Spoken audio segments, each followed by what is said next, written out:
Visto, hoy es cuarta conferencia y la Universidad de Almería colabora con nosotros en estas jornadas. Es un placer que el doctor Pulsares, catedrático de física aplicada en la universidad, haga el honor para presentar nuestra conferencia. Muchas gracias, John. Buenas tardes, gracias por su presencia en este acto. Yo quisiera comenzar como director del Departamento de Física Aplicada y en nombre de la Universidad de Almería, pues quisiera agradecer muy sinceramente a los organizadores de este evento el que hayan propiciado que mi institución coparticipe en estas terceras jornadas de astronomía o astronómica en Almería. Tengo esta tarde el privilegio de presentarles al doctor Joseph Taylor, que como todos ustedes saben fue Premio Nobel de Física en el año 1993.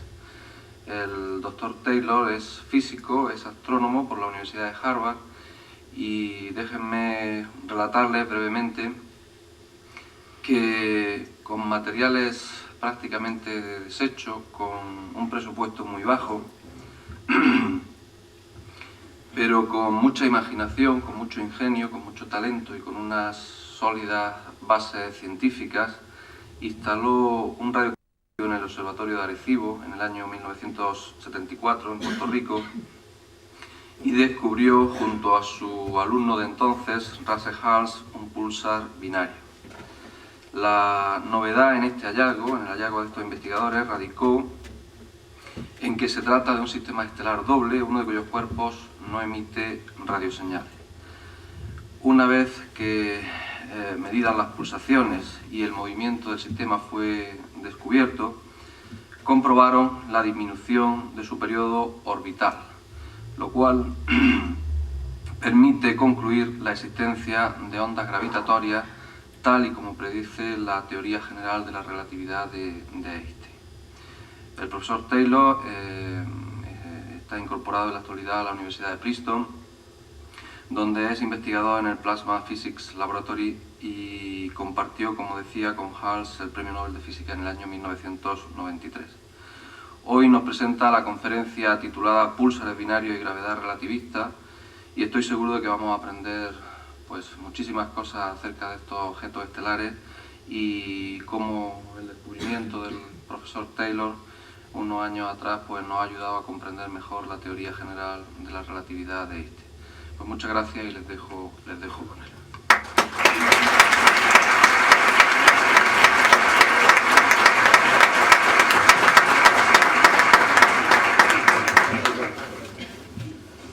Buenas tardes, damas y caballeros.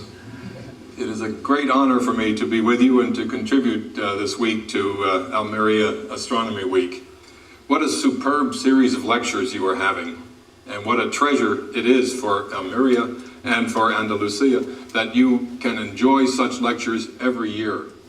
My wife Marietta and I always enjoy our visits to Spain, and you have been splendid hosts to us during this memorable week. Bueno, el profesor Taylor expresó su placer y también el placer de su esposa de venir aquí. Dice que él piensa bien de las jornadas de astronomía en Almería y dice que es un lujo que Almería puede tener esos todos los años y me gusta mucho estar en España y estar aquí esta noche. My goal is to share with you this evening the flavor of an astrophysical experiment that has probed the fundamental nature of gravity in new and very fascinating ways, and that tells us something profound about the harmonies of natural law. La idea es contar algo sobre unas pruebas de las leyes de gravedad de forma muy satisfactoria y muy elegante y para contar algo sobre la ley de gravedad, una ley natural. Astronomy is a subfield of physics To many people, and to many school children in particular, it is a field of science that captures the imagination and engages our curiosity in ways that no other field can do. Para mucha gente, y incluso sobre todo para los niños, la astronomía es una ciencia fascinante que puede capturar la imaginación de una forma que de pocos otros temas pueden hacer. Nearly everyone is struck by the beauty and the wonder of the night sky, and by the exquisite photographs taken with modern telescopes that reveal star clusters, other distant galaxies, and the deepest parts of the observable universe. Todo el mundo ha visto las imágenes maravillosas de objetos astronómicos, galaxias, estrellas, hechas con instrumentos modernos, que tienen mucha belleza, además de contarnos sobre el universo. Many are also fascinated by the conclusions that can be drawn from careful study of these and other astronomical phenomena. When people read in their morning newspaper that the expansion of our universe is accelerating, and that dark matter and dark energy make up some 95% of the universe, they take great interest in it and they talk about it. This kind of astrophysics is done by using our fundamental understanding of nature's laws, as they have been deduced here on Earth and tested in our laboratories, to interpret the measurements of signals originating far out in the universe. In short, we use the laws of physics to help us to learn what's out there and to form a self-consistent picture of how it evolved to be that way.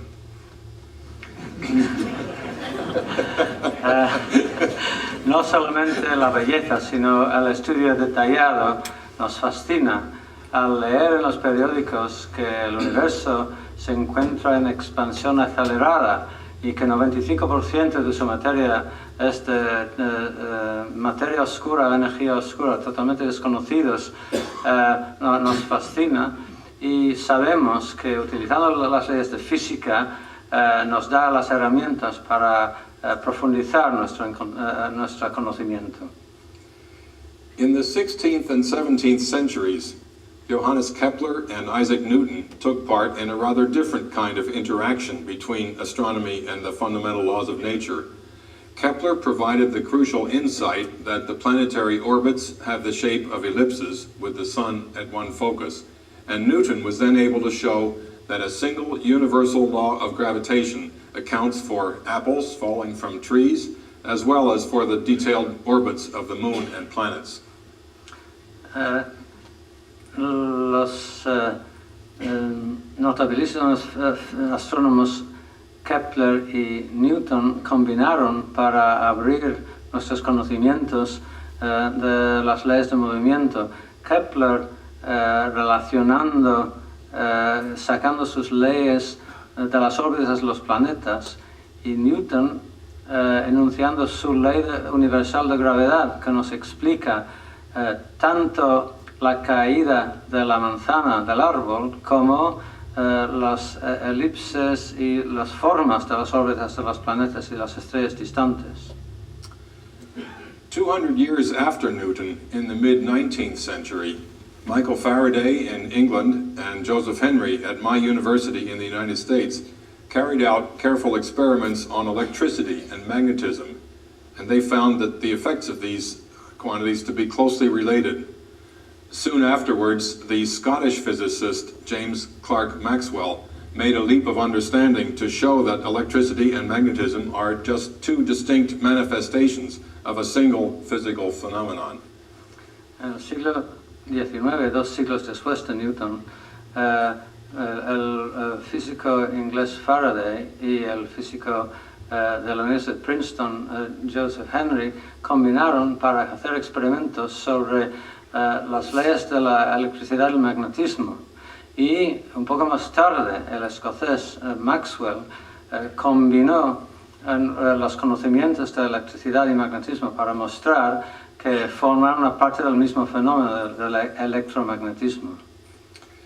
Maxwell showed that the laws of electromagnetism can be written very compactly as 4 relatively simple equations that every student of physics soon learns to understand and appreciate. At many universities, the first and second year students of physics wear Maxwell's equations on their t-shirts. Maxwell formuló las leyes del electromagnetismo de una forma nítida y bonita que los estudiantes de física aprendemos en la universidad y muchos estudiantes en la universidad tienen en sus camisetas estas ecuaciones para mostrar su entusiasmo por el asunto. These remarkable successes of fundamental science have provided the underpinnings of our modern industrial society. Nearly everything that we do in our lives today, whether it be for commerce, for relaxation, for the education of our children, even for the creation of works of art and literature, depends on machinery, tools, and gadgets whose design and construction requires the fundamental understanding of nature's laws. Estos descubrimientos fundamentales son la base subyacente de nuestra civilización actual, tanto en el comercio, en la industria, en la enseñanza de los niños e incluso en el ocio. Necesitamos el uso de la aplicación de las leyes fundamentales de la física. I shall tell you this evening about a somewhat analogous modern experiment in gravitational physics carried out over the past 30-plus years. It's an excellent case history of what I like to call following your nose when you smell something interesting. Ahora, profesor Taylor nos va a contar una historia de un experimento fascinante sobre las leyes de gravedad que él y otros han llevado a cabo durante los últimos 30 años. Él dice que es un ejemplo de lo que se puede hacer siguiendo el olfato en cuanto a la física. In 1972, when we were first planning the project that resulted in discovery of the first binary pulsar, my student Russell Hulse and I were intending to do an experiment in relativistic gravity. It was then just a few years after the first pulsar had been discovered, and we wanted to find more of these objects to aid a better statistical understanding of how they fit into the overall picture of stellar and galactic evolution. En el año 72, cuando profesor Taylor y su estudiante Russell Hulse empezaron esos experimentos, no tenían en mente estudiar la gravedad y las leyes relativistas. Lo que querían hacer era descubrir más de los pulsares, entonces relativamente recién descubiertos, para aumentar el conocimiento del sitio de este tipo de objetos en el conjunto de las estrellas y las galaxias. Within a few days of having recognized the nature of one of our newly discovered pulsars, it was clear to us and to many others that we had found an extraordinary laboratory for doing relativistic gravitational physics. Much of my own teaching and research since that time has been directed toward exploiting the opportunities that it provided. Dentro de unos pocos días del descubrimiento del pulsar binario, ellos y rápidamente otros se dieron cuenta de sus propiedades únicas, entonces únicas para explorar la física de la gravedad. Y mucho de su investigación, incluso de su enseñanza universitaria, se basa en este descubrimiento inicial. I suspect that most of you are aware that Albert Einstein's general relativity theory, conceived in the early years of the last century, quantitatively links together four of the most fundamental physical quantities: space, time, mass, and energy.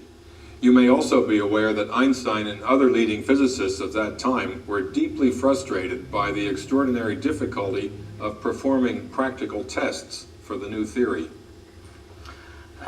Seguro que habéis oído hablar de cómo Einstein introdujo una teoría muy elegante que vinculó cuatro parámetros fundamentales: el tiempo, el espacio, la masa y la energía, pero que resulta muy frustrante de cierta forma porque no resulta difícil concebir pruebas precisas de esta nueva teoría. Our understanding of the universal laws of nature is fundamentally based on experiments. Scientific theories are uninteresting and without value if they cannot be tested. In 1915, general relativity was perhaps the most elegant physical theory ever put forth, Yet there seemed to be no way of thoroughly testing it, pushing it to its limits, looking for possible discrepancies, perhaps seeking experimental guidance for efforts to unify a description of gravity with the other fundamental forces of nature. En la ciencia, la teoría de por sí, sin posibilidad de comprobarla, es inútil. En el año 1915, al introducir la teoría de la relatividad general, Einstein propuso una de las teorías más elegantes de toda la historia. Pero resulta bastante difícil concebir experimentos capaces de comprobarlo, en primer lugar, ver a sus límites y quizás unificar la gravedad con las otras fuerzas de la física. When Einstein first wrote down the field equations of general relativity, he must have wondered whether there exist any circumstances in which the implications of his theory would be much more significant than in the very small excess rotation of the planet Mercury's orbit in its own plane, or the very small bending of light near the edge of the sun. Cuando propuso la teoría, Einstein posiblemente no podía imaginar formas más precisas de comprobar la teoría que un pequeño cambio de la orientación de la órbita de Mercurio y la pequeña deflexión de la luz de una estrella al pasar cerca del Sol. Before 1950, there was no way to foresee the high-precision experimental tests of gravity made possible just a few years later by such developments as atomic clocks, interplanetary distance measurements by means of radar ranging, and the discovery of pulsars. Together with the renewed theoretical efforts which these experiments helped to motivate, these and other tools have produced a renaissance of relativity, a rebirth of efforts to understand gravity at its most deep level and to use this understanding to extend our knowledge of distant objects in the universe and of the cosmology of the universe itself. Antes del año 1950 era muy difícil prever que ciertas herramientas iban a permitirnos de hacer pruebas muy precisas de la relatividad. Estos inventos y herramientas incluyen los relojes atómicos de gran precisión y la posibilidad de seguir por radar los movimientos de satélites y de pruebas especiales, y también los propios pulsares. Todas estas herramientas no concebidas en el año 50, pero utilizados desde entonces para comprobar las leyes de gravedad y, por lo tanto, de la cosmología.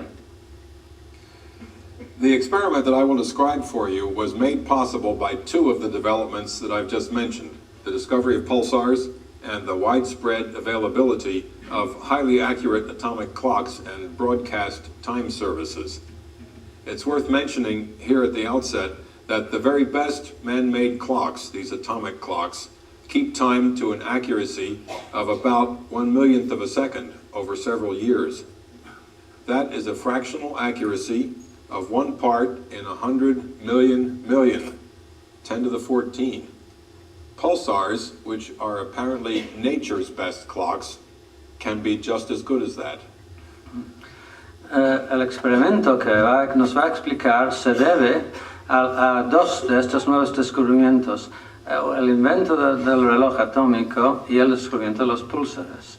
Un reloj atómico es capaz de medir el tiempo con una precisión de la millonésima parte de un segundo en 100 años, es decir, una parte en 100 millones de millones. Esa es la precisión. Y en Pulsar hace lo mismo, es decir, mantiene su frecuencia con el mismo grado de precisión. The experiment I'll describe is essentially a clock comparison experiment in which the detailed nature of gravity influences the outcome in easily measurable ways at both ends of an interstellar path about many thousands of light years long. El experimento va a describir cómo una serie de pulsars, un pulsar, se emite y se mide en ambos lados de un camino espacial de miles de años luz en longitud.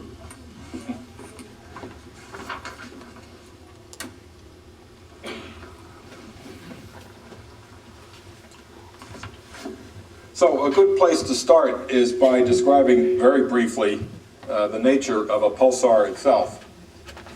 A pulsar is a neutron star, an object created in a supernova explosion. Va a empezar explicando lo que es un pulsar. Un pulsar es una estrella de neutrones creada en una explosión de una supernova. A neutron star has a mass approximately 1.4 times the mass of our sun. It has a size only about 20 kilometers. One neutron star fits almost inside ALMERÍA. Go ahead. Bueno, la estrella de neutrones tiene 1,4 veces la masa del Sol, pero solamente tiene un diámetro de 20 kilómetros, casi encaja dentro de ALMERÍA. A neutron star has a strong magnetic field, something like 100 million to maybe 10 million times the Earth's magnetic field, and it rotates very rapidly on an axis in such a way that electrical signals are generated by the spinning magnet and generate radio waves which go outward along the directions above the magnetic poles of the neutron star. Tiene un campo magnético muy fuerte, entre 100 millones y 10 millones de veces el campo magnético de la Tierra, tremendamente fuerte, y también acelera partículas que a su vez envían radiación a lo largo del eje polar de la estrella al girar. For many purposes, it's easier to get an understanding of a pulsar by listening to it instead of having me tell you about it. And I have brought along a recording of noises made by a pulsar, picked up by a radio telescope off in a direction so that as the pulsar rotates like this, the beam of radiation goes through space and is picked up by a distant radio telescope and makes a noise. And we'll hear the noise in a minute. Pues es quizás más fácil apreciar el tema del pulsar, esos pulsos, oyéndolo. Cada vez que el haz de radiación de un pulsar cruce nuestra línea de visión, percibimos un pulso, por eso se llaman pulsares. Son como faros. Y este faro de haz de radio cruza el radiotelescopio y se puede transformar en un pip que se puede oír. Con lo cual, por favor... wait, just one minute first. There are 3 segments of the tape, the noises from 3 different pulsars. The first one spins rather slowly, about 7/10 of 1 second. The second one spins much faster, about 11 times per second. The third one is 642 times per second, so we hear a high-pitched tone. Ok, entonces, perdona la situación, hay 3 pulsares. Uno que va muy lento, 7 veces un poco menos de un segundo, otro va a 11 veces por segundo y el tercero va a 642 veces por segundo, con lo cual no se pueden oír los pitos, sino un tono continuo. No. Okay, ahora sí, por favor.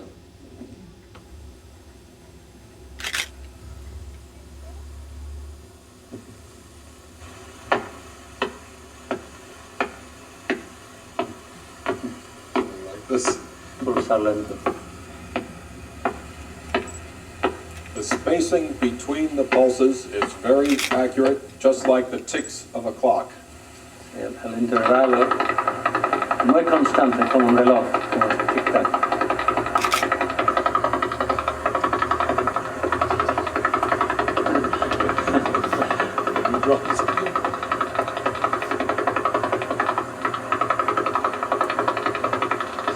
Sometimes it sounds as though a pulse is missing or quiet, but the spacing between the pulses is very accurately preserved. Después tengo casi falta un pulso, pero el intervalo se mantiene perfectamente. This is the fast one. Obviamente el más rápido. Okay, that's enough.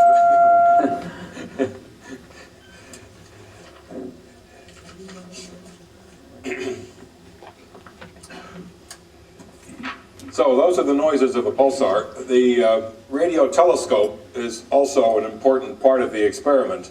And so I will show you next some pictures of the Arecibo radio telescope in the northwest corner of the island of Puerto Rico. Maybe double click, maybe it's stronger. El telescopio también es obviamente importante, el radiotelescopio que detecta los púlsares. Entonces, el profesor Taylor nos va a enseñar el radiotelescopio en Arecibo, en la parte noroeste de la isla de Puerto Rico, donde hicieron sus medidas. So the telescope is in the shape of a giant bowl on its back looking up. It's 300 meters across, about 150 meters from the center up to the top. The antenna itself is fixed, does not move, but these parts of the telescope up here can move on a motor to allow the telescope to point to different directions close to the local zenith. El telescopio tiene un diámetro de 350 metros y la distancia hasta el foco por encima del telescopio en el centro es más de 100 metros. El telescopio está fijo, pero el foco se puede mover para mirar diferentes objetos. Perhaps you have seen the pictures of this telescope in one or another movies, the cinema. One, the movie Contact with Jodie Foster. Another one, a movie, one of the James Bond movies where James Bond chased the bad man down along one of these tracks. Es un personaje de películas. La película Contact, una película con Jodie Foster y una película de James Bond también, donde él corre detrás del malo hacia el centro con mucho vértigo. It is possible to walk down under the telescope or even to drive a small truck down there along this road. You can see the telescope is partly transparent to light. It has holes in it. The rainfall comes through and ordinary vegetation grows in the valley floor below. Se nota que uno puede pasar por debajo del telescopio, incluso en un pequeño vehículo. El telescopio no es sólido, no hace falta observar el telescopio y la lluvia puede penetrar hacia abajo y producir el verdor tropical que se ve. And here you can see the focal arrangement at the top, suspended above the telescope. Incoming radio signals are reflected from the surface of the antenna and then come up to the radio receivers located in these carriage houses. And you can see this whole mechanism rotates around a central bearing. Este es el foco primario donde se ponen los detectores. La radiación se refleja del bol, del telescopio de abajo, sube hasta los receptores y los receptores son movibles, que se pueden girar alrededor del eje central. You can see the structure moving down this direction to the left is a walkway along which a person can walk. It is possible to take a cable car that goes up along one of these cables to walk around up here or to make adjustments to the receiver. It's possible to walk down along the catwalk. That's a very pleasant view. Go ahead. No, es posible. En el centro arriba hay una pasarela donde uno puede acceder al centro. También es posible subir con tipo de teleférico por un cable y para acceder y ajustar el aparato en el foco. And standing up on top of the triangular structure and looking out to the north, you see the catwalk going down here, and about 15 kilometers away is the North Atlantic Ocean. another 5,000 kilometers, and we reach Cádiz, España.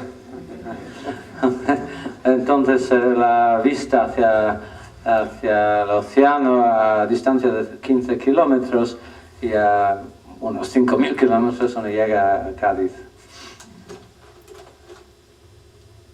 Here is a slightly more up-to-date picture with a new focal arrangement shown at the top of the telescope, and perhaps that will focus just a little bit better.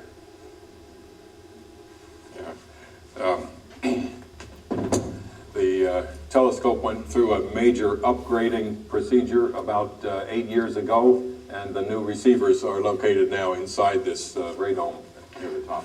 Es una modificación relativamente reciente, hace 8 años, cuando el telescopio estaba rehecha y un nuevo detector puesto en el centro, ahí arriba, en esta pequeña cúpula. The signal from the binary pulsar that I will be talking about looks like this when displayed on the electronic instruments. It has a little blip when the noise comes, and it looks something like a heartbeat on a hospital instrument doing an electrocardiogram, perhaps. And in a way, it is the heartbeat of the pulsar. Pues eso es una señal típica de un pulsar. Son dos subidas y bajadas muy rápidas que pueden parecer como el latido de un corazón, y metafóricamente sí es el latido del corazón del pulsar. Now, finally, to put us in the right astronomical frame of mind, this is a picture of a galaxy that is thought to be rather similar to our own galaxy, the Milky Way. If this were our galaxy, then the sun would be located out something like about here, and the Earth, of course, going around the sun would be very nearby, about maybe 2/3 of the way from the center out toward one edge. And the binary pulsar is down in this region of the galaxy, about as far away from us as the center of our galaxy is away from us. Yeah. Pues esta es una galaxia que está mostrada como un poco representativa de nuestra galaxia, similar en tamaño general. Y en este caso, si fuera la Vía Láctea, el Sol estaría ahí y el pulsar binario más o menos allí, en esta zona. Good. So, enough for the slides.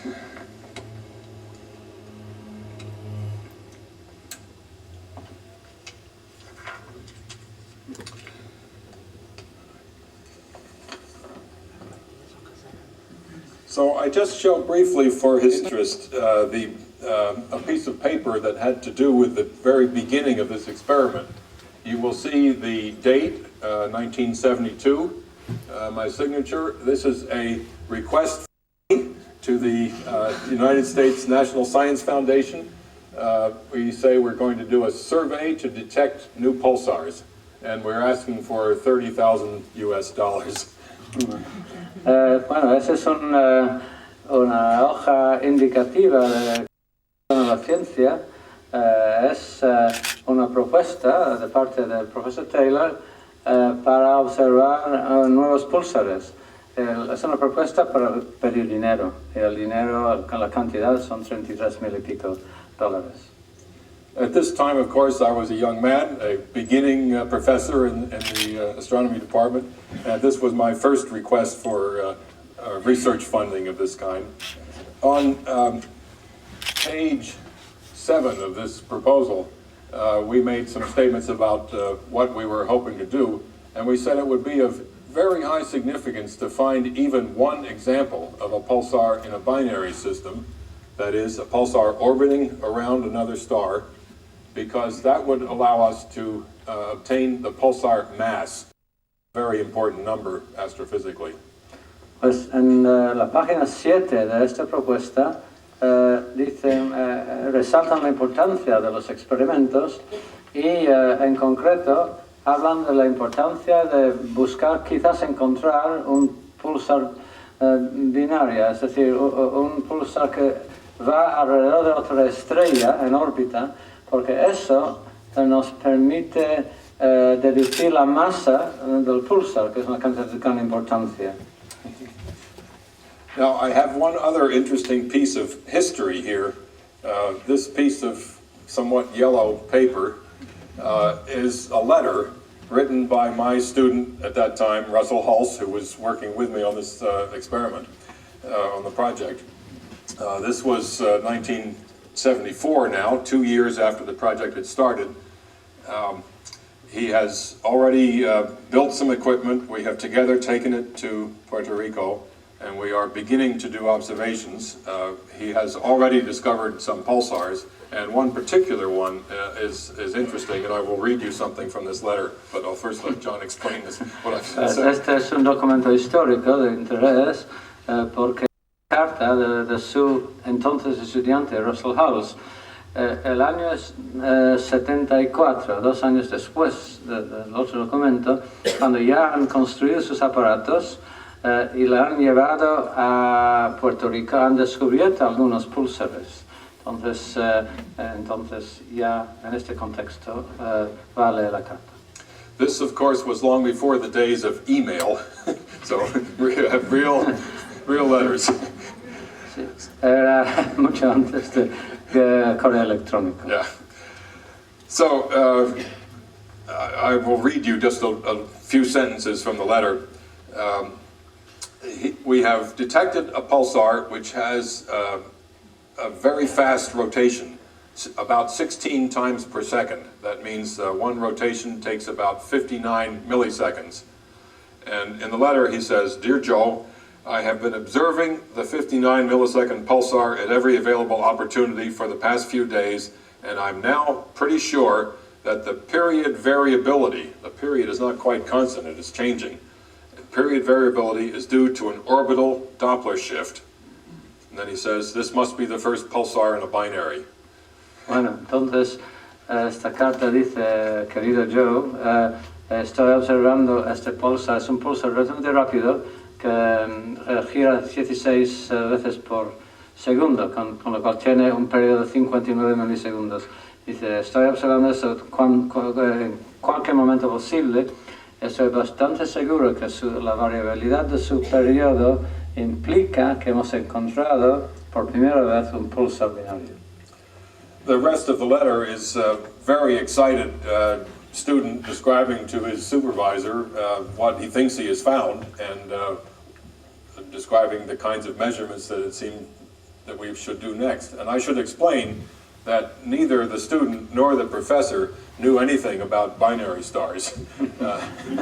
Pues todo el resto de la carta es muy emocionado y dice lo que deben hacer y lo que están intentando hacer, y intercambiando información.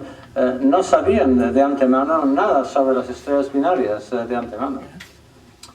So, Russell Hulse.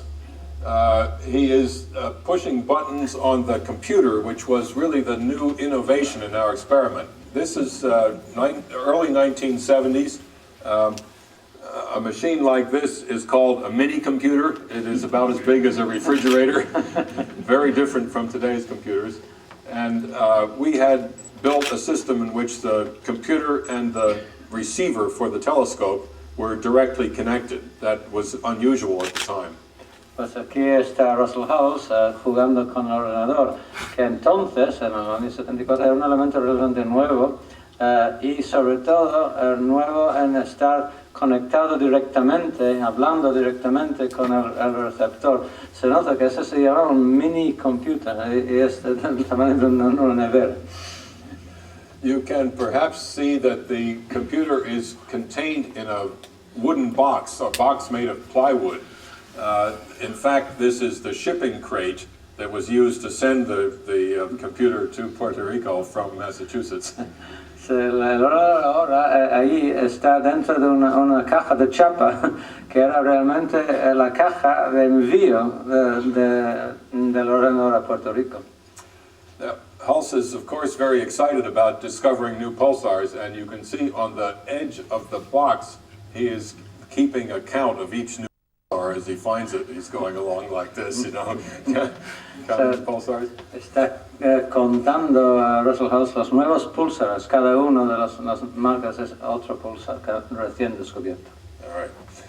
So the interesting characteristic of this one particular new pulsar was that period is not constant. The interval between the pulses sometimes is a little more, sometimes a little less, and his discovery was that the period changes over a time of about 8 hours and repeats. Every 8 hours it does the same thing again.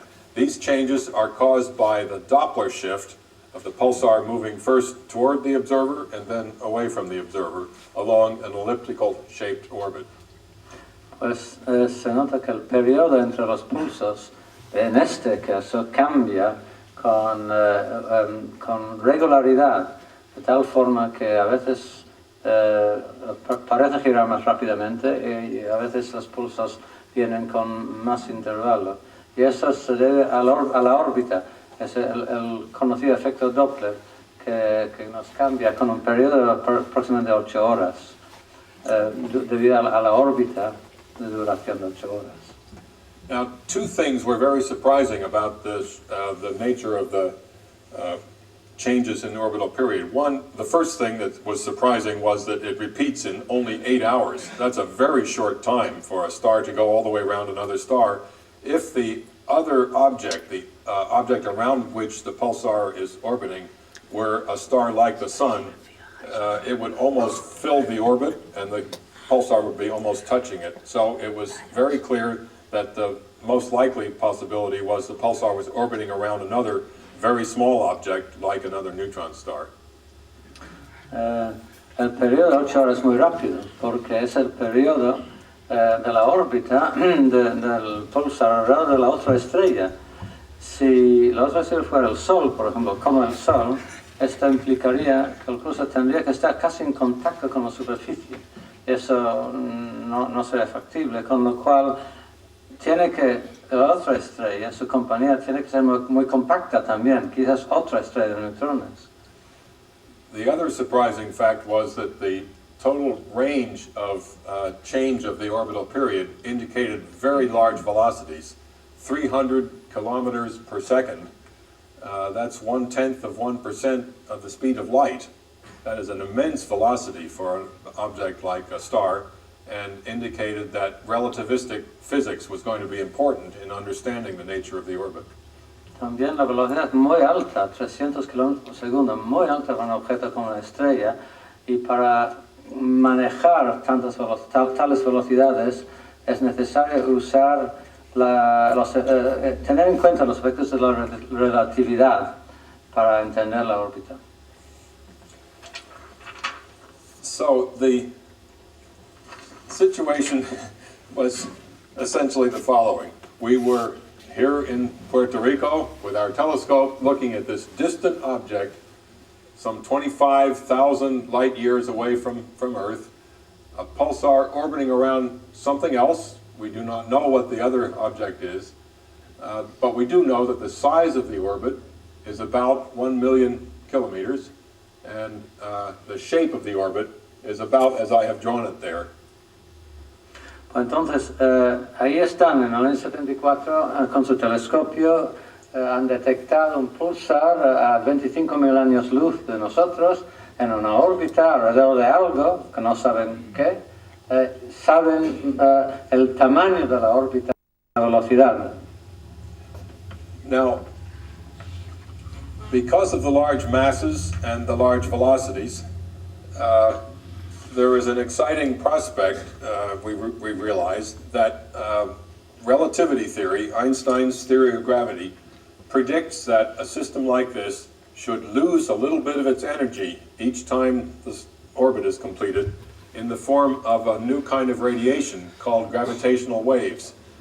Einstein knew in 1915 that his theory predicted this kind of gravitational radiation, but such things had never been observed before, and Einstein actually believed that probably no experiment would ever be able to detect gravitational waves. It seemed that in this case, perhaps we would be able to do that experiment. una cosa muy interesante es que con tal velocidad y esté tan compacta, puede que sería factible comprobar una predicción de la Tierra de relatividad general. Eso es que en su órbita, la estrella, cada órbita pierde un poco de energía porque radia lo que se llaman ondas gravitatorias. Einstein había predicho las ondas gravitatorias, pero él pensaba que eso fue una cosa tan lejos de poder medirse que nunca nadie lo podría hacer. Con lo cual, encontrarse en una situación de posibilidad de ellos en 74 era muy emocionante.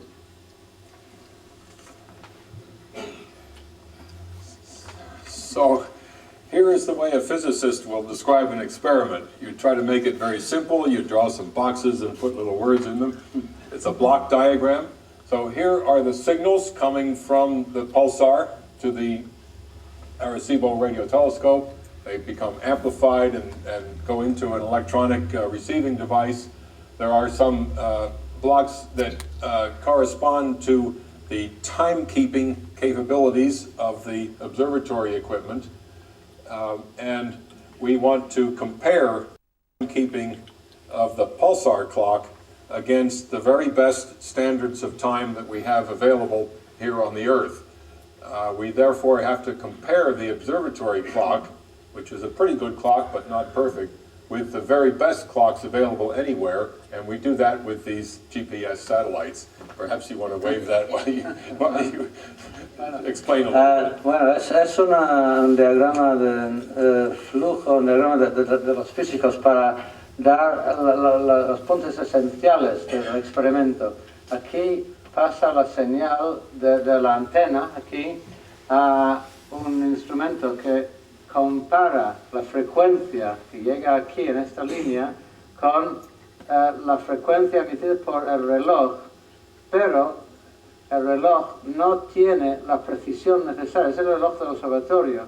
Entonces, esta a su vez se tiene que comparar con la mejor señal posible del estándar en Boulder, del estándar nacional de Estados Unidos, vía un satélite. GPS, entonces. Se compara los pulsos aquí, básicamente con este aquí, mediante el reloj aquí. Bueno. So the fundamental experimental information are the pulse times of arrival, or TOA, as we call it. And we want to compare the times at which the pulses from this pulsar arrive at the telescope with the prediction that would be made on the basis of Einstein's theory. Entonces, la idea es intentar cronometrar perfectamente el momento de llegada de cada pulso y comparar esta secuencia con las predicciones de la teoría de la relatividad de este cronometraje. Very good. So here is a picture of the way the computer analysis of the data is done. As the basic measure information, the pulsar times of arrival, we have these clock corrections which adjust for the not quite perfect clock at the observatory. We need to know precisely how the Earth is moving within the solar system. The Earth, of course, moves around the Sun, but it's displaced a little bit by the positions of the other planets. And that needs to be taken into account. Perhaps you summarize at this point, John. Yeah.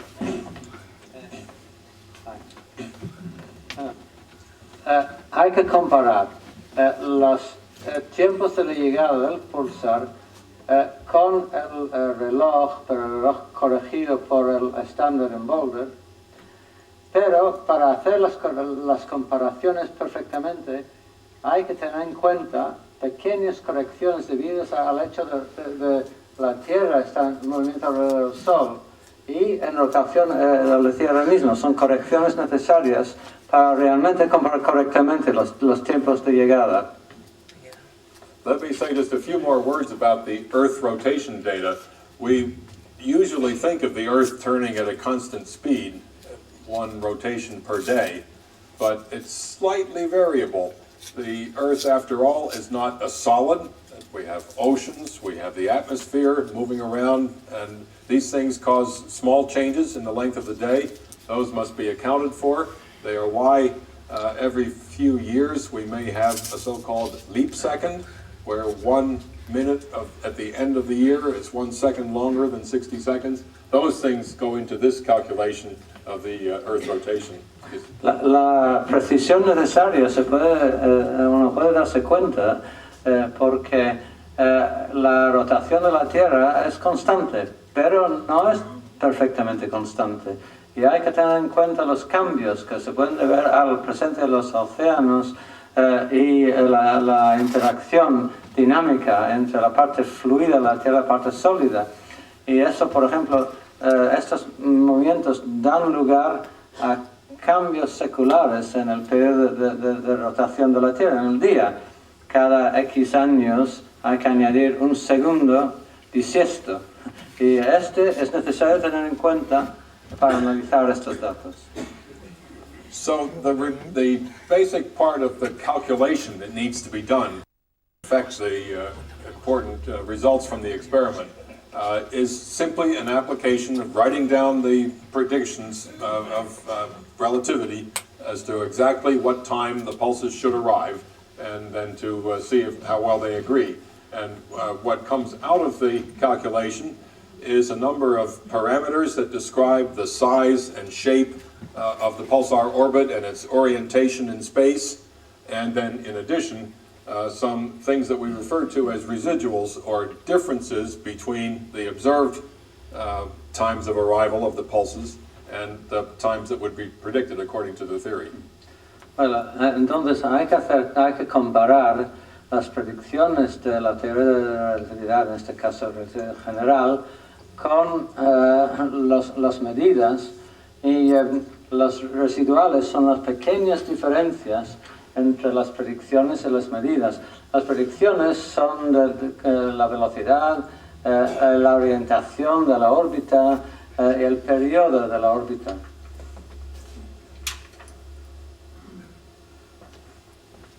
Now, the most important prediction of the of the theory is that these, as gravitational waves carry energy away from this orbiting pair of stars, the size of the orbit, the separation between the two, the size of the ellipses, should be gradually getting smaller, because an energy loss makes the orbit shrink, get small.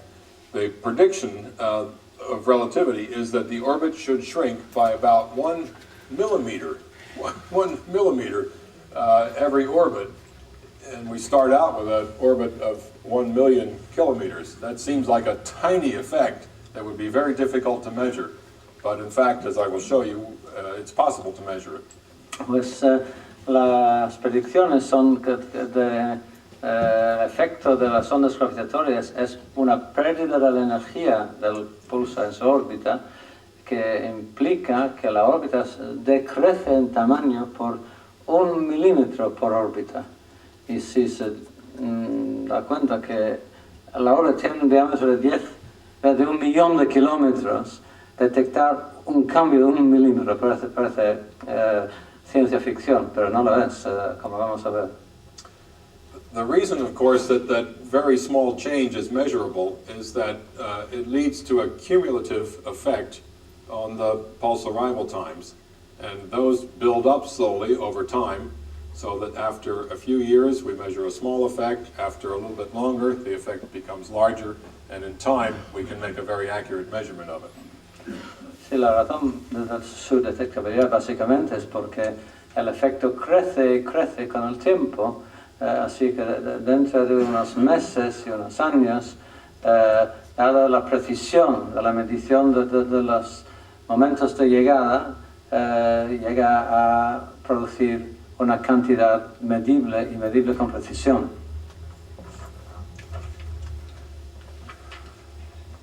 So here is a a physicist's graph of the results of the experiment. The clock comparison experiment, this is the cumulative amount of time that has been shifted in the time between the closest approaches of the two stars, the so-called periastron time. We start at when the pulsar was discovered in late 1974, up here, and we go up until almost the present time. If the pulsar orbit had remained a constant size, then we would expect the points to fall along a horizontal line.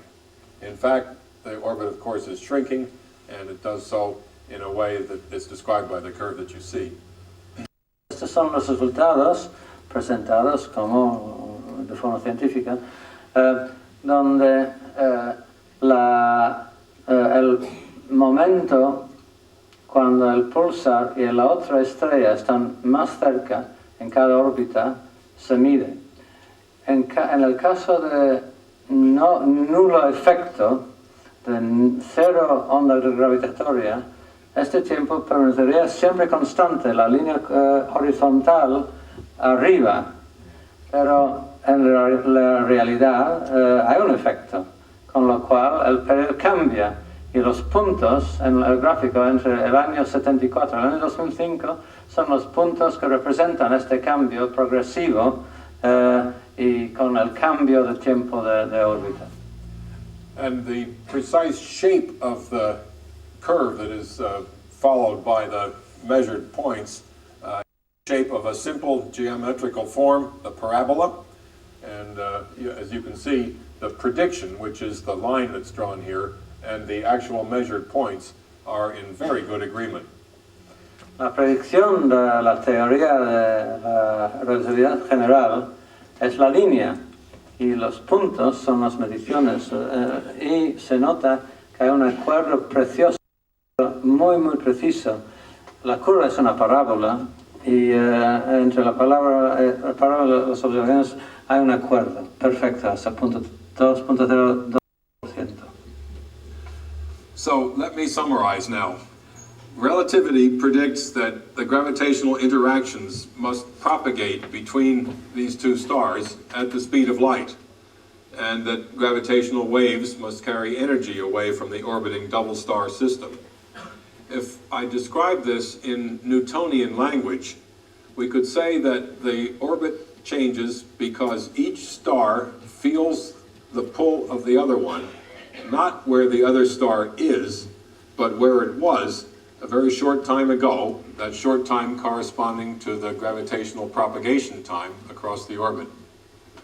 Pues la forma de considerar esta interacción entre las dos estrellas es que hay una interacción que se propaga con la velocidad de la luz y en términos de la teoría de Newton el efecto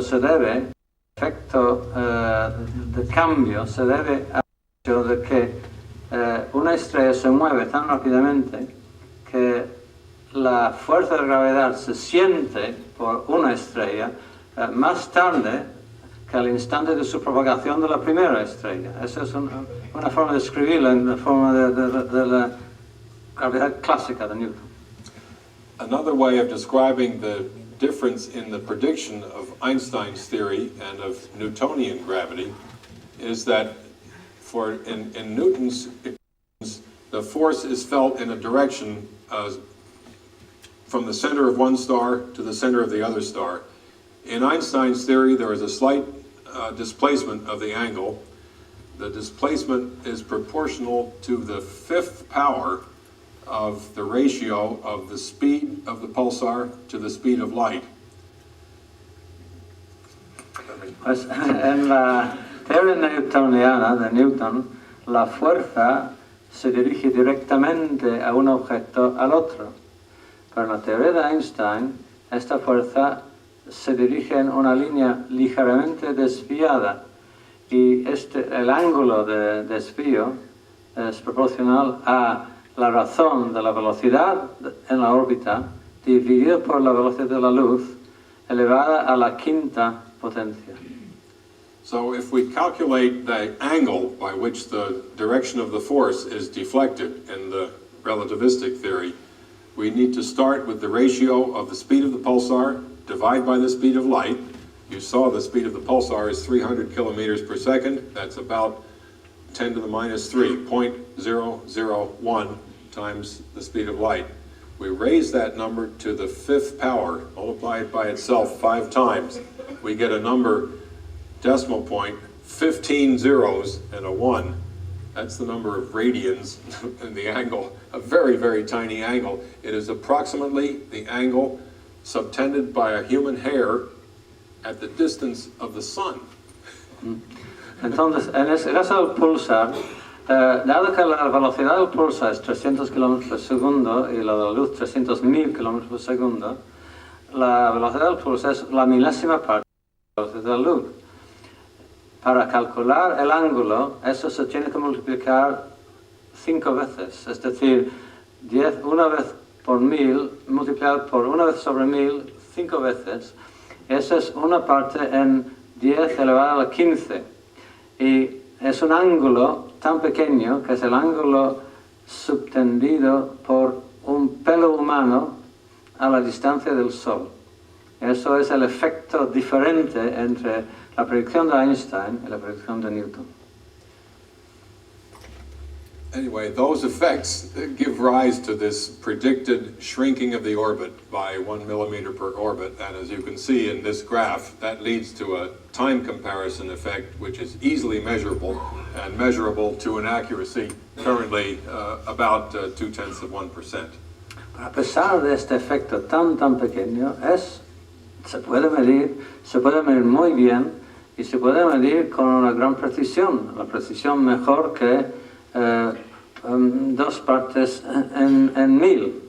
Ahora, la diferencia entre la predicción y el experimento se puede medir y averiguar cualquier diferencia hasta 2 partes en 1000, que es muy preciso. As you can see, this is an experiment that was one that rewards patience. The longer we wait, the larger the effect becomes, the more precise the measurement can be.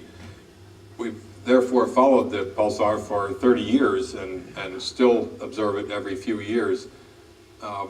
It was not necessary, however, to devote all of our time to it. Russell Hulse finished his PhD thesis, went off and got a job and started working in other fields, and I worked on this experiment quite a lot of time over those 30 years, but as you can see from this graph, we made measurements maybe every 2 or 3 years, and sometimes there was a longer gap even during the time when the telescope was being refurbished. But it was still an important experiment to follow up for all of those 30 years.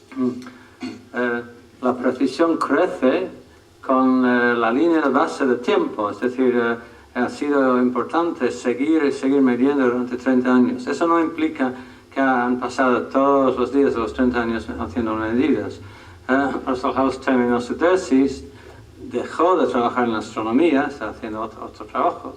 El profesor Taylor sí sigue y ha seguido durante 30 años midiendo el pulsar, pero no solamente una vez cada 2 o 3 años, pero de todas formas la precisión sigue aumentándose durante cada periodo de medida. In those 30 years, there have been nearly 100 other binary pulsars discovered, and many of those have turned out to be interesting as well. But surprisingly, the very first binary pulsar system discovered is the only one that has yet given us important information on gravitation theory. So it has been a very remarkable object to spend time working on. I think Albert Einstein certainly would have found the results of this experiment fascinating, and I hope you have enjoyed hearing about it this evening as well. Desde el descubrimiento de este pulsar se han descubierto casi 100 otros nuevos pulsares binarios. Sin embargo, ninguno hasta ahora ha dado información tan valiosa sobre la teoría de la relatividad general. El profesor Taylor concluyó diciendo que él está seguro que Einstein hubiera encontrado fascinante este experimento y espero profundamente que ustedes también. Y con esto concluyo.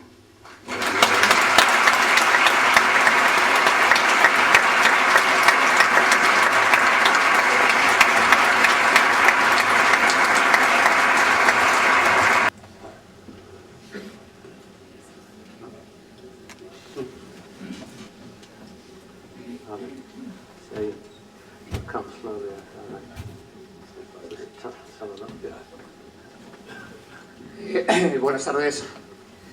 Bueno, me felicito de haber podido venir a la conferencia porque, bueno, no solamente he disfrutado muchísimo por la forma en que ha sido presentada este trabajo, me parece muy ilustrativo y muy pedagógico para todo el mundo.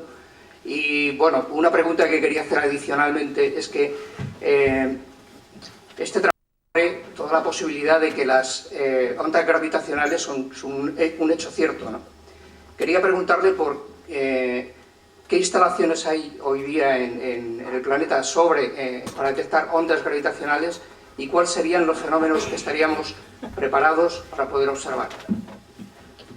First of all, the question congratulating on the elegance of the presentation and the didactic nature of the presentation, which he found very interesting indeed, and then went on to ask about whether, although you've demonstrated the existence of gravitational waves, what apparatus is being set up to measure them and what is expected to be the result. A wonderful question, and certainly a very apt one in today's world of experimental physics. You are exactly correct in saying that this experiment demonstrates the existence of gravitational radiation, but it is not quite the same thing as detecting the gravitational waves themselves.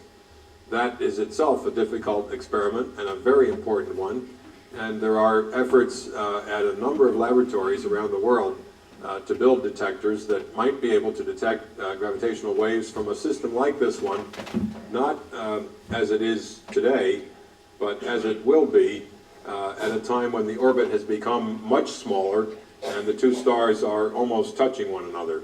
At that time there will be a large burst of gravitational radiation and detectors on the ground may be able to detect it. Maybe I'll say a little more, but let you catch up. Bueno, es una pregunta muy relevante porque es verdad que su experimento detectó la existencia de las ondas gravitatorias, pero no fue una detección directa. Hay experimentos en plan que van a intentar la detección directa de sistemas estelares, no exactamente como el pulsar binario, sino sistemas con estrellas que han evolucionado con las órbitas mucho más pequeñas, donde están a punto de combinarse, están girando mucho más rápidamente, están a punto de colapsar y terminar su vida. The current situation is that in the United States there are two gravitational wave detectors referred to as the LIGO experiment, LIGO, Laser Interferometer Gravity Wave Observatory. And in Europe there are two efforts, one called GEO, one called Virgo. Those are both entirely European efforts. French-German in one, French-Italian in one case, I guess, and English-German in the other case. And there is also a Japanese experiment and an Australian experiment. All of these together are sort of the experimental efforts to detect the gravity waves directly. And I think there is some hope that they might succeed within 5 to 10 years, something like that. It's a very difficult experiment. Hay varios experimentos en diferentes fases de llevar a cabo. El experimento LIGO en Estados Unidos y experimento GEO y Virgo en Europa, también otros en Japón, en Australia. El experimento es intrínsecamente muy difícil, pero hay posibilidades de éxito durante 5 a 10 años aproximadamente. Hola, buenas noches. Preguntarle si la fiabilidad de 0,2 del pulsar binario también se puede aplicar sobre las estrellas. Entre estrellas, perdón. Whether the accuracy of 0.2% can also be applied to stars. Okay. I think the simple answer is that one could do an experiment similar to this one with ordinary stars as opposed to pulsars, but the accuracy would be not anywhere near as good. It would not be possible to measure the change in shape of the orbit. The reason is that the pulsar timing, the time duration between one pulse and the next one, is so precisely maintained in a coherent way, and that is not true for the radiation from an ordinary star. Dice que sería posible intentar medir propiedades orbitales de otras estrellas normales que no son púlsares, pero la precisión nunca podría llegar a tal, porque la frecuencia, la precisión del intervalo de los pulsares no se reproduce en otro tipo de estrellas, que los hace los pulsares únicos en este aspecto. Buenas noches.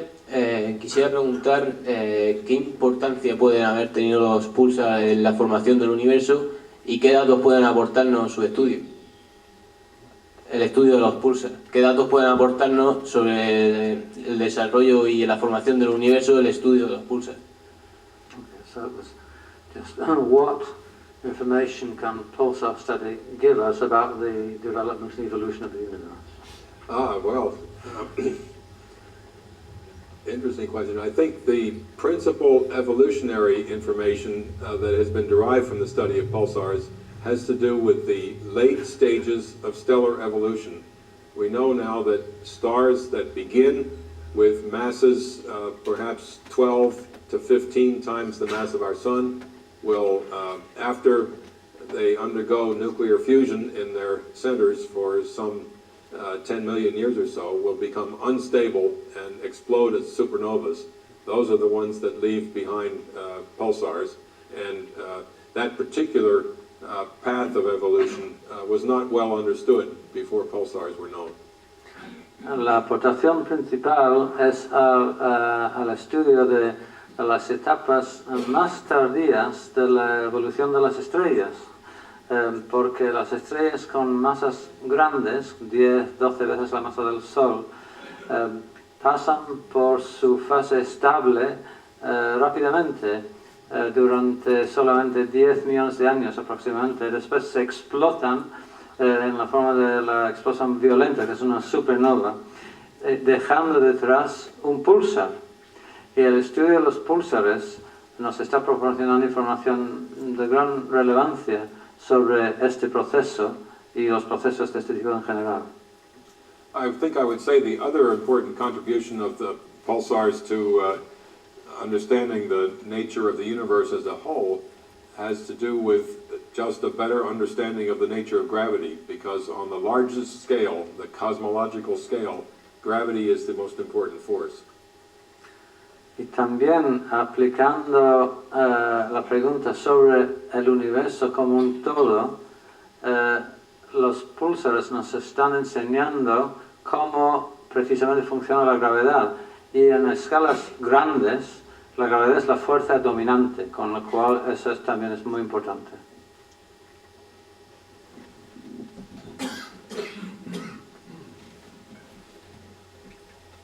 Sí, perdón, porque una pregunta un poco imprudente. ¿Se podría considerar que los pulsares son como el corazón de las supernovas que brillan para que nosotros lo veamos? No oí bien. No oí muy bien. Sí, repito. Digo que es una pregunta un poco inocente. Digo si se podría considerar que los pulsares son como el corazón de la supernova que sigue palpitando para que nosotros lo veamos. Okay, so it was a slightly naive question. Could we consider the pulsar as like the heart of a supernova which keeps beating after it's dead? Yes, I think that's a perfectly good metaphor certainly the pulsar is the core of the supernova. It is the central part of the star. The outer part is ejected in the supernova explosion. The atmosphere is lost, but the central part, which has undergone nuclear fusion to produce heavier elements, is left over. That is what becomes the pulsar. And yes, it certainly keeps time very accurately, like the beating of a heart. Pues sí, la respuesta es sí, de forma metafórica sí, porque bueno, la supernova, durante la supernova la gran parte de la masa de la estrella se echa fuera, pero lo que se queda es realmente un tipo de corazón, es un núcleo, la parte más densa, y sí, palpita de cierta forma con una frecuencia constante, entonces de forma puramente metafórica se podría decir eso. Buenas noches, gracias profesor Taylor por haber venido.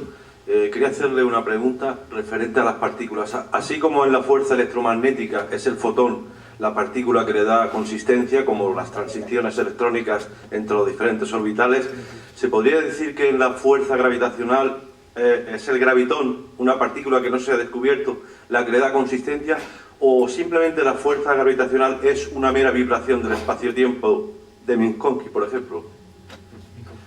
Probably understood that, but anyway, the question is, just as the photon is the particle representing the transitions, electromagnetic transitions, could a graviton, although not known, could it be convey the gravitational force, or is it just some kind of distortion of space-time? That's an excellent question, and if you knew the answer to it, you would win the Nobel Prize. That is not yet known. We have every reason to suspect that gravitational radiation is carried by a particle, the graviton, in the same way that a photon carries electromagnetic radiation. But we don't yet have any experiments that isolate a graviton or can even be expected to do so in the foreseeable future.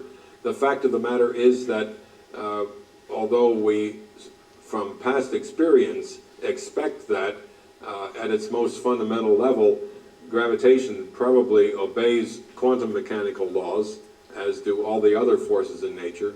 We as yet have no experimental proof of that. Pues es una pregunta muy buena, y si tú supieras la respuesta, tú también ganarías el premio Nobel, fue la respuesta.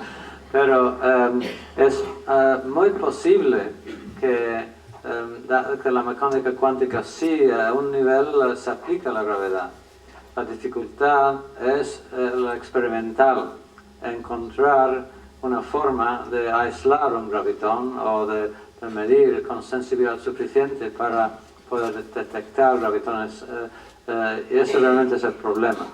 Entonces, mientras tanto, realmente no tenemos forma de comprobarla, es una especulación bastante relevante y en un futuro a lo mejor comprobable.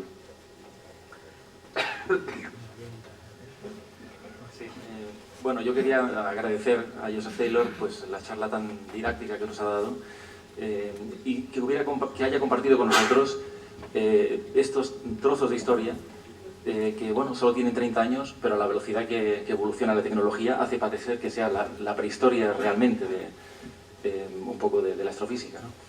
Yo lo que le quería preguntar es si podía comentar otros pulsares binarios conocidos, si hay, cuántos se conocen, si hay alguno en el cual las dos estrellas sean también pulsantes y si esto puede ayudar a comprender mejor entonces la relatividad general.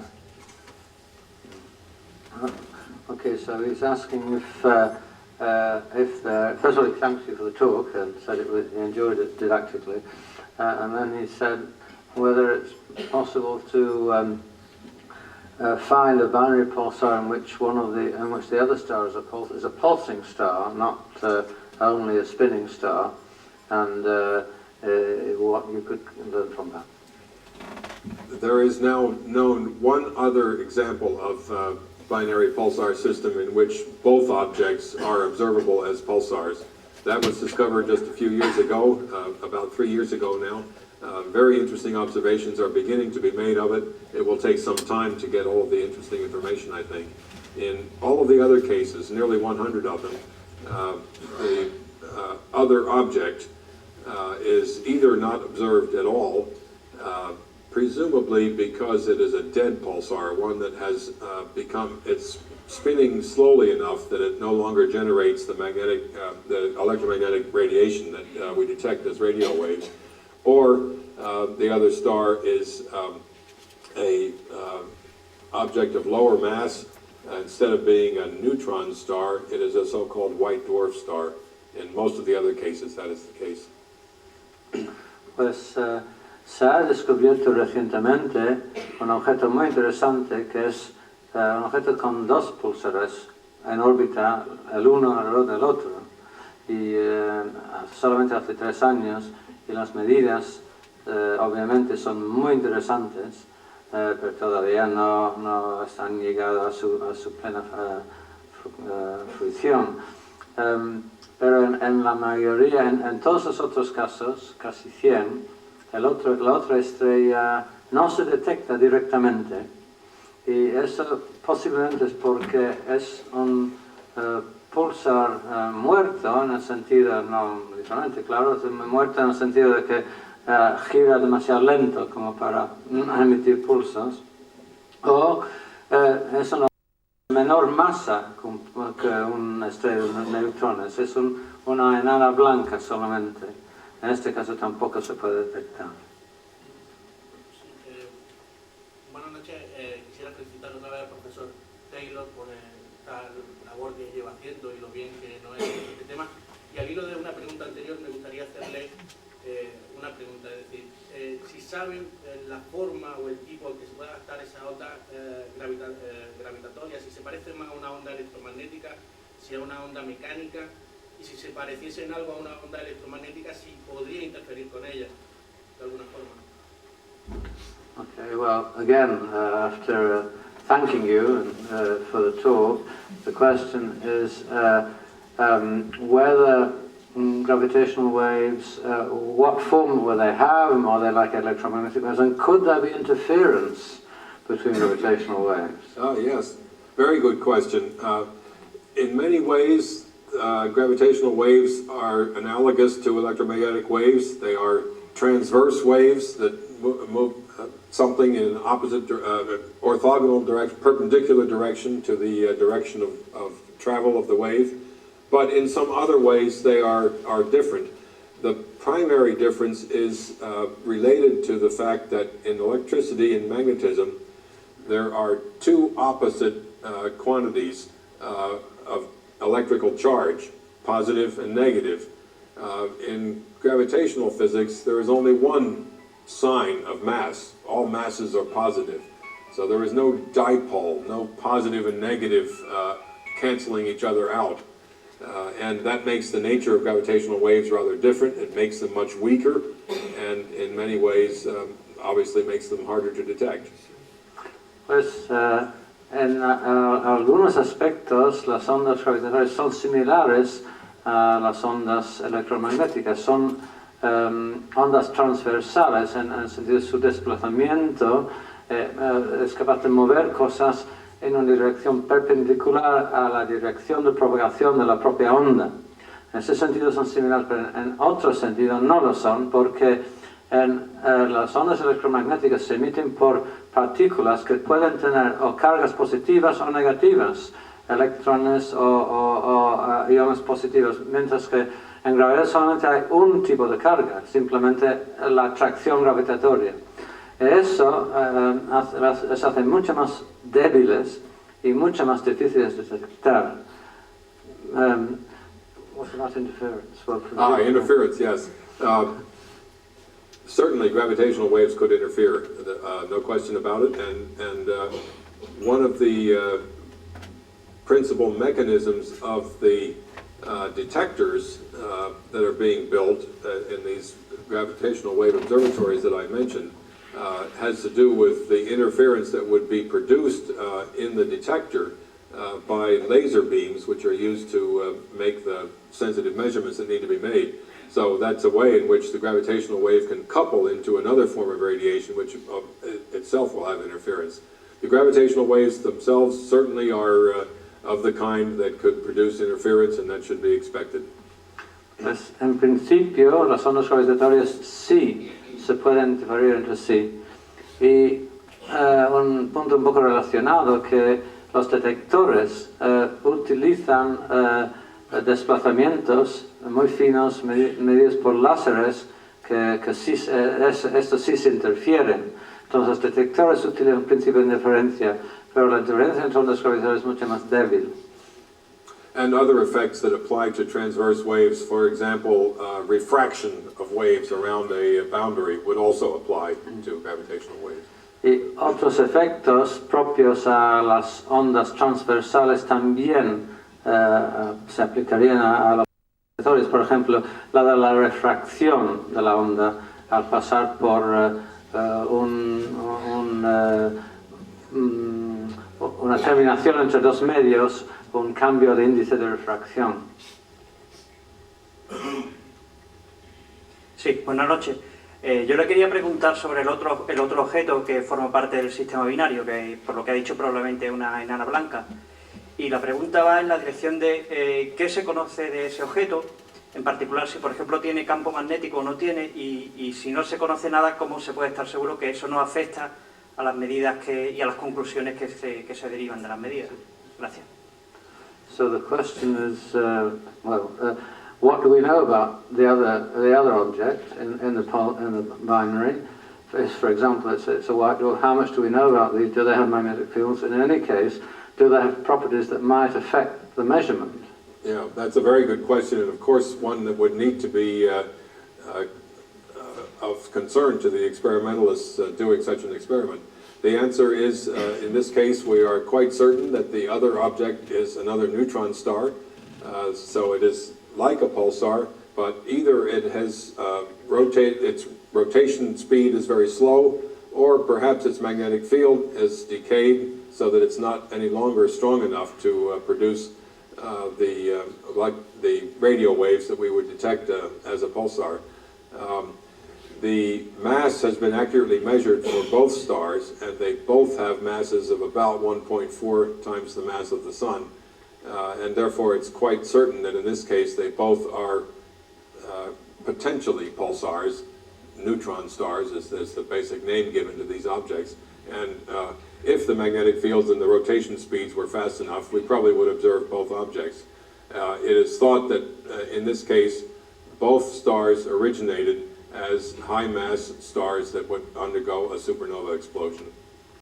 Pues, en el caso del pulsar binario, el importante que se ha utilizado para medir las ondas gravitatorias, etc., sabemos que la estrella compañera no es una enana blanca, es otra estrella de neutrones, que casi seguro que gira más lentamente, entonces no es capaz de producir el campo magnético necesario para enviar ondas radio, y así no es un pulsar, pero sí es una estrella muy similar a un pulsar y tiene aproximadamente la misma masa.